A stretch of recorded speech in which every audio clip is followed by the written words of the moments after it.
Welcome to Bloomington Today. I'm Lori Schulte. Thanks for joining us. First, we bring you the buzz for the week of March 14th to the 20th. Every week, along busy interstates like this one, you'll find many commuters coming to Bloomington for work. And it turns out, we have the second highest number of commuters in the state. MinnPost recently wrote an article comparing job center cities to bedroom communities. And Bloomington definitely fell into the job center category, with 39,000 more people commuting into Bloomington than commuting out. That's more than St. Paul, a much bigger city than Bloomington.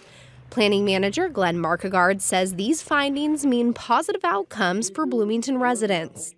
Having a lot of net commuters means that Bloomington has a lot of jobs, and that's good for residents because that means there's a strong mix of residential and non-residential uses in the city, which is, leads to a strong, stable tax base. It also means that residents have a lot of choices when they look for jobs. So they have a lot of opportunities that are close by. That means shorter commutes. And if a resident wants to change jobs, they have a lot more choices to change jobs without significantly increasing their commute time. The MinnPost article also cited that 84% of people who work in Bloomington do not live in Bloomington. That number is the reflection of a very strong job base. Keeping a diverse economy in Bloomington is something the Community Development Director oversees, and a new person has been named to the position after the longtime director retired last year. Eric Johnson was selected to be Bloomington's next Community Development Director. Johnson has an extensive background in urban development and redevelopment, housing, real estate, and community leadership. He was the Chief Development Officer for Horizon Development in Charlotte, North Carolina, and held director and management positions for the Cleveland Port Authority in Ohio. Johnson fills a vacancy left open by Larry Lee, who retired after nearly 40 years with the city. Johnson's first day will be March 19th. While there will be a new face at City Hall, new people are moving to Bloomington all the time, and the Human Rights Commission wants to make sure people feel welcome. And that's why a party is coming up here at Creekside Community Center. The Bloomington Human Rights Commission is extremely excited to launch officially Bloomington Welcome Meals throughout the city. This has been a project about a year in the making now. 24 years ago, this happened in Bloomington, drew about 300 people, but it was a way to connect neighbors, communities, people of different backgrounds and ethnicities to share ideas and conversations over meals, the easiest way to start that conversation. It was so successful that all these years later, when the City Council was talking about ways to improve inclusion and equity, this idea came up again and again. That's Jared Lease with the Bloomington Human Rights Commission. And he says these meals will help create community and a sense of belonging, encouraging people to get to know their neighbors.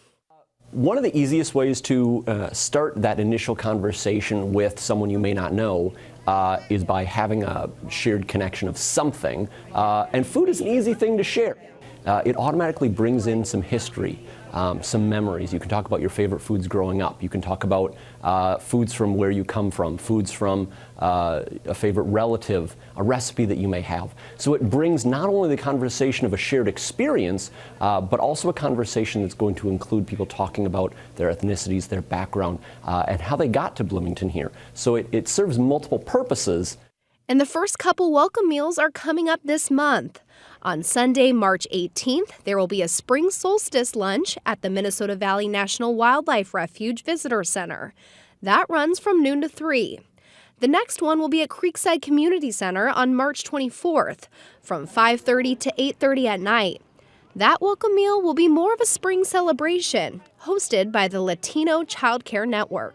We want to meet every person, and they can actually know us and what are we doing.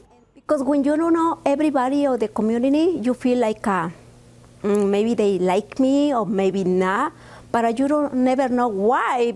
And it's the reason we're here, to get involved in communities, actually mix it up communities like Latino, Somali, and other race.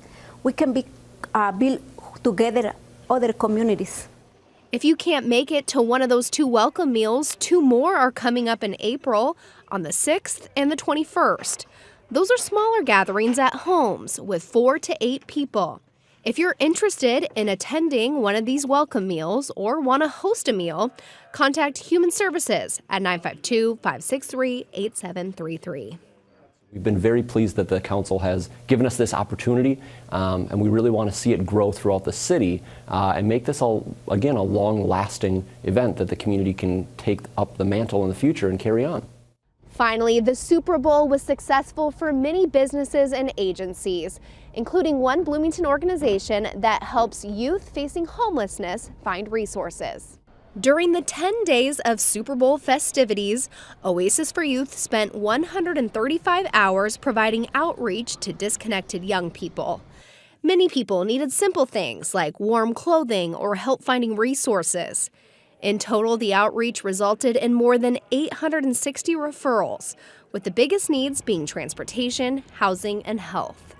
A generous grant from the Women's Foundation of Minnesota, as well as funds from other anonymous donors, made the outreach possible. That is the Buzz on Bloomington today for the week of March 14th to the 20th. If you would like to watch other stories from the show, go to this week's playlist. There you'll find another installment of our One Bloomington series. Meet a volunteer firefighter at Station 4. And if this warmer weather has you thinking spring, get in the spirit of the next season by watching 2 videos on some of Bloomington's blooms at city golf courses and the community center. Check those out, and thanks for watching.